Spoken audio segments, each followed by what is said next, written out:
ရှုဤနာမခေါ်ကျွန်ုပ်တို့ဝိညာဉ်တန်ဆွမ်းကိုယ်တော်ကိုတီထွေရာမောင်မိတ်မချီးမွမ်းလာနိုင်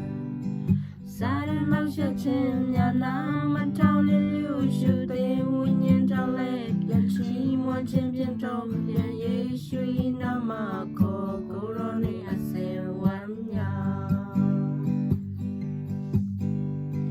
ယေရှုဤနာမခေါ်ကျွန်ုပ်တို့ဝိညာဉ်တန်ဆွမ်း